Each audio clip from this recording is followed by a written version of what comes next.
going to talk about Taiwan Semiconductor Manufacturing Company, in short TSMC. Their slogan is ICIC, not ICIC. It's called Innovation, Commitment, Integrity, and Customer Orientation. So, let's look into company profile. Da-da-da!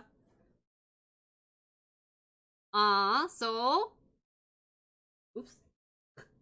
So TSMC serves about 465 customers. We will talk about what this customer means.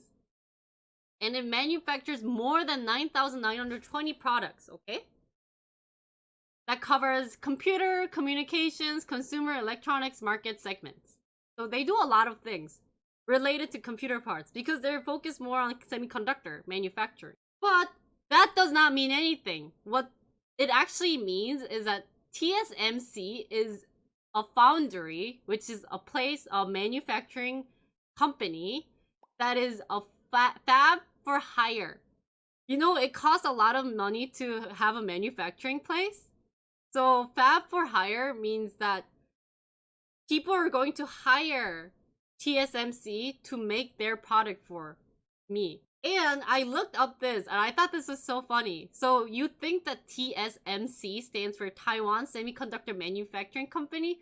Well, this is another way that they wanted to think about how their company means. And it's trustworthy and pragmatic, search for excellence, manage value creation, and contribute to society.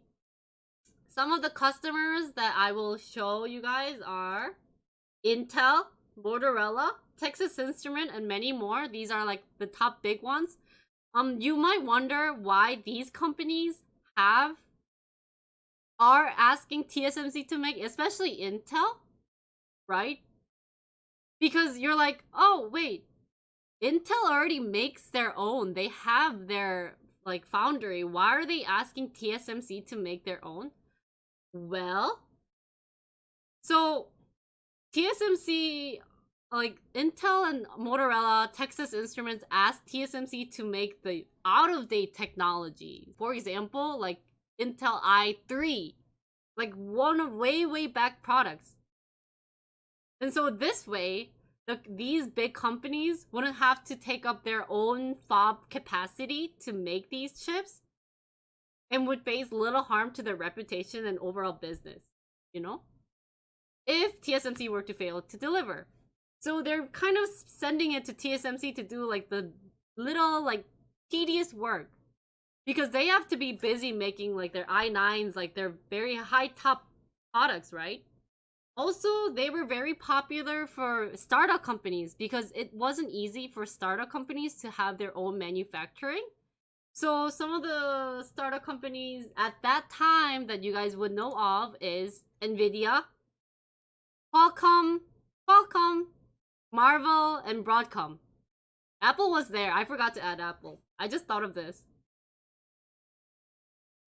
So, for startup companies, they're like, yes!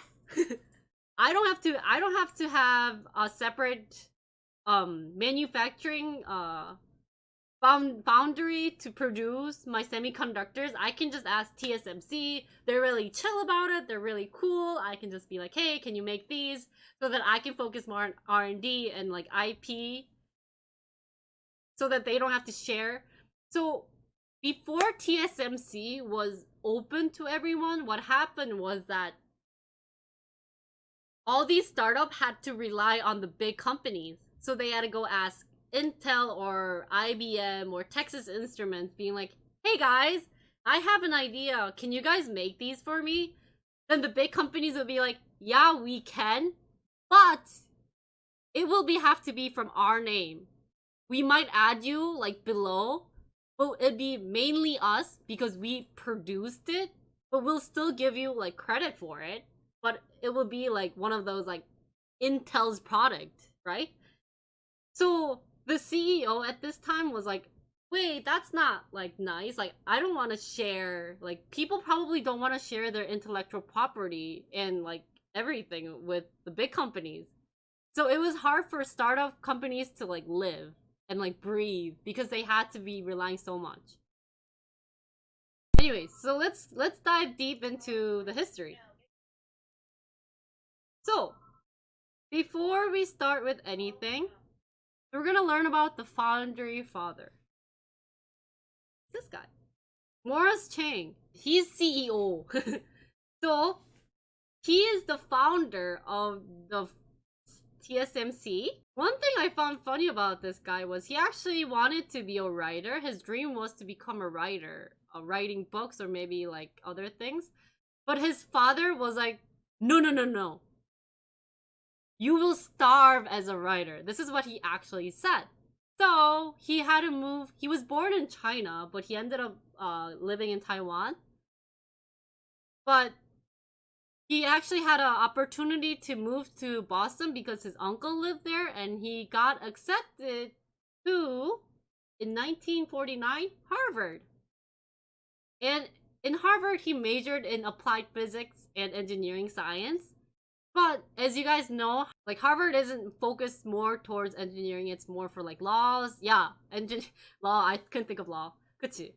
So, the following year, he was like, okay, Harvard isn't really like good with engineering, so why don't I move to MIT? So he went to MIT and he majored in mechanical engineering. Okay, now after mechanical engineering, he wanted to pursue his dream to PhD, but he couldn't make it to PhD, so he was like, okay, I have to get hired. What companies are there? So 2 companies gave him access, which were Ford and Sylvania. Now he's like, okay, definitely Ford is a big car company. Sylvania is an LED company. It makes traditional lighting products. And Ford company is a car company that you guys all heard of, right? He asked, how much is my salary for a month? Ford offered $479 per month. Sylvania offered $480 per month. And so Morris was like, hey Ford, they're offering me $480. Can you give me a raise? But Ford was like, no, you're stuck at $479. So he's like, okay, fine. 아, 진짜? So Sylvania used to make vacuum tubes, semiconductors, and mainframe computers too. He did work in semiconductor here. He got to have a chance to study more semiconductors. And he was able to design new transistors. But the problem with Sylvania is that compared to Ford, like you guys never heard of Sylvania before, right? The reason why is that they were lacked of marketing power, so their marketing wasn't that good. So in 1961, he moved to Texas Instruments and he worked here for 20 some years. He got to do all these products. He got the opportunity to work on really good projects to a point where the CEO even remembered who Morris Chang was. The CEO was like, hey, I know this guy. He's Morris Chang. He really helped with the company. So he was a big benefit to TI. But at some point, he's like, okay, I'm done working here. I'm gonna go back to Taiwan. He had no plan on what to do, but he was just like, I'm gonna go back. Instead of going to do some other big company, the government actually called him. Government was like, hi, Morris Chang. So I want you to create a semiconductor business. Okay? Right? Government was like, I remember the government name was KT. So government KT was like, hey, so I want you to make a semiconductor business, right? And Morris Chang was like, wait, but Taiwan, we kind of suck at designing and marketing. How am I supposed to make semiconductor business that's able to succeed as well as Intel, you know? Like Intel marketing, like Intel has like Moore's law, and like Intel has like all these famous people, have connection. But how am I, like Taiwan's not a big company, how am I supposed to? But he's like, okay, well, like you're gonna give me funding. Even like Philips, the electronics company based from Netherlands, was gonna give me funding. So he's like, okay, fine, we'll try this. We'll get some way to do it. He had no other way, but he's like, we're gonna do this. They gave them 220 million in capital to start with. So this was actually a picture of the first fab. We call it fab because it's a shortened word for fabrication. Like I said before, he's like, wait, so what's a way where we don't have to design?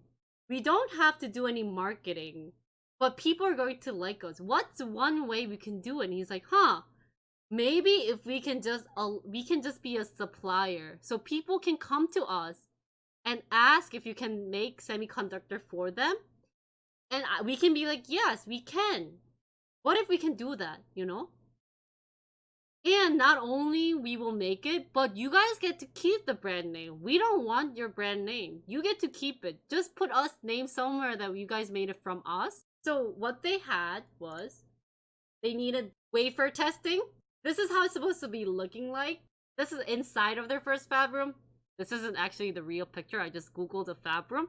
But it's supposed to look like this. They also got like another device called mask making in 19 some. So this is mask making. So by the end of 1992, TSMC accounted for 80% of Taiwan's production of SRAM and also produces a variety of other semiconductor chips like DRAM and EPROM. So their revenue around 1992 was $245 million. Now, what happened in 1993 was their first wafer fab of 8-inch. Like, remember I said, the bigger the wafer is, the better it is for semiconductor companies. This is 1993. They were able to get a wafer size of 8-inch that can be created. Although this room did cost $800 million to build, because the reason why they created it was that so many people wanted them to create their semiconductors that the company was running out of capacity, so they were like, okay, we need more. So at this time, they actually had 3 more fab rooms, but this was the first 8-inch wafer. Now in 1994, they now were on the Taiwan Stock Exchange. So they did their IPO, and it actually was a good result. Now in not only 1994, they were on the Taiwan Stock Exchange. TSMC actually provided foundry service for AMD's AM486 processors. So in 1994, TSMC's gross margin of 49% was the highest in semiconductor industry. So they were pretty famous in Asian countries, being like, oh, they make really good semiconductors. They're really helpful. They're not too ambiguous. They are, I guess, ambiguous at one point because they do want to make a lot of things, but they do everything for you. In 1996, TSMC moved to US. Not moved to, created a new foundry in the US. So as you can see, they actually had 3 other companies called Ultra Corporation, which was a leading American manufacturing of programmable logic device. Analog Device Inc. is also a multinational semiconductor company. Integrated Silicon Solutions made in silicon. So these 3 companies decided to create one startup company named Wafer Tech and create a bunch of wafers. So per month, they wanted to create at least 10,000 8-inch wafers. And Morris actually commented, "We are very pleased to associate with the industry's first-class companies as our partners and are looking forward to a long, fruitful relationship." Now in 1997, TSMC was now even listed on NYSE. Because so many people appreciated TSMC, they were like, this is worth listing on NYSE, you know? So they were listed to the New York stock market, so you guys actually can purchase TSMC in New York. And one thing that was cool about this is it said was they were able to raise more than $500 million through the sale of 305 million ADR shares. an American depository receipt. The big part is that they were able to raise $500 million. And Philips in this case was so happy because Philips owned 35% of TSMC. In 1999, another Taiwanese computer part making company is Acer. Now, Acer had their own semiconductor manufacturing, but one thing why I brought this article was that TSMC actually helped out Acer semiconductor manufacturing to bring a new era. So they also purchased 33% of the interest. And not only that, but they were willing to provide full support to transform ASMI into another leading dedicated foundry company. Also in 1999, they also increased their wafer size to 12-inch, and this was their first fab to be created in Hsinchu. So now they have a bigger size of wafer, which means more transistors can be created. Woohoo! Now in 2000, TSMC got bigger. How did they get bigger? They started merging other companies. So WSMC, which stands for Semiconductor Manufacturing Company, they were a worldwide semiconductor manufacturing company. They were able to acquire it for $550 million in stock, which is very good. So they had more space to produce semiconductors. And also TASMC, which means it's the TSMC and Acer, right? So they paid about $90 million for the remaining 70% of the interest. Remember, they had the 30%. Now they just they took all the 70%, and now they own it. By the end of 2000, Taiwan had a workforce more than 13,000 employees. Also in 2000, remember that they had the US one called Wafer Tech?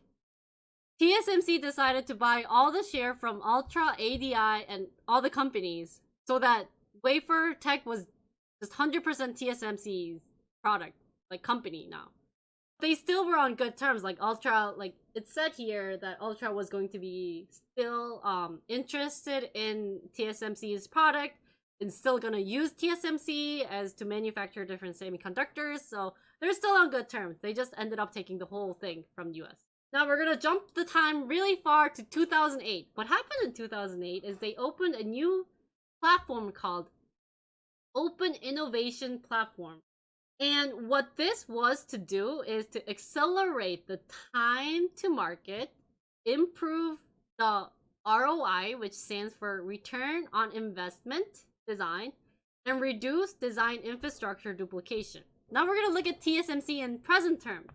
We'll just start with the stock price. This is say the max, but you can only get so far. And this is just the New York one. This is the NYSE, New York Stock Exchange. So this might not give the good representation of what TSMC is, and I might should have gotten the one for Taiwan Stock Exchange. But overall, it does give a big increase on the time of stock.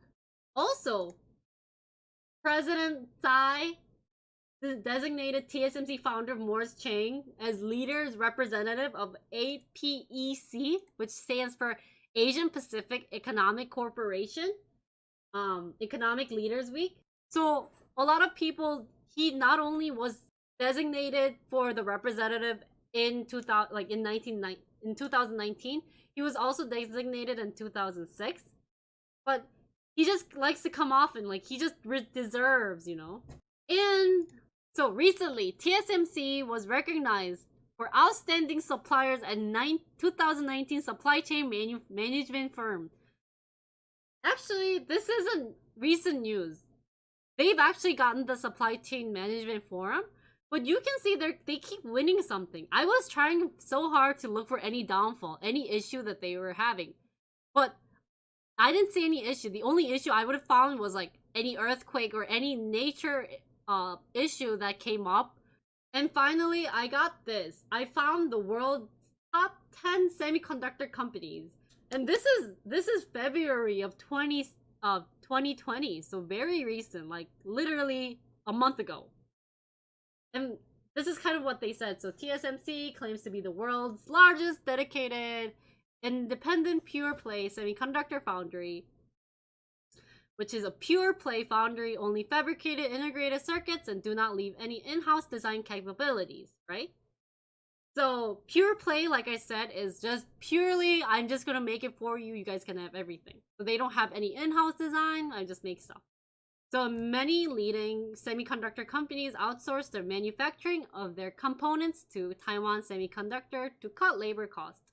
And this company has reported highly revenue in each of the last 4 years, and operating increase has been up for each of those years.